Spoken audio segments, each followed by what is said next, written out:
Bonjour tout le monde. Aujourd'hui, dans le cadre de ce flash court, nous allons voir la différence entre la métaphore et la méthode. La métaphore, c'est une forme allégorique. On essaie par la métaphore de faire correspondre deux images au niveau de la représentation.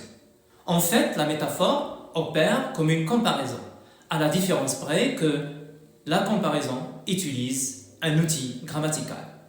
Étudions la métaphore à l'occasion de l'exemple suivant. Je résiste mal à cette prison. On suppose que le locuteur essayait de dire « Je résiste mal au confinement » qui est comme une prison, qui ressemble à une prison.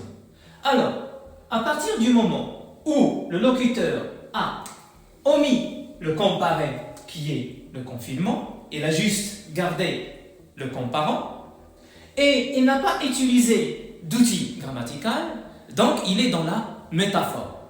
L'essentiel dans la métaphore, comme dans n'importe quelle figure de style, ce n'est pas de pouvoir la repérer dans un texte donné, mais de pouvoir comprendre l'effet souhaité derrière l'usage de telle ou telle figure de style. Maintenant, on va parler de la litote. La litote, en général, c'est dire moins pour suggérer davantage. Dire moins pour suggérer davantage, c'est-à-dire essayer d'exprimer quelque chose de manière atténuée, implicite, indirecte ou bien détournée. Étudions l'exemple suivant, tiré du Cide. Va, je ne te hais point. Le locuteur ici ne voulait pas s'impliquer dans ce qu'il va énoncer, dans ce qu'il va dire.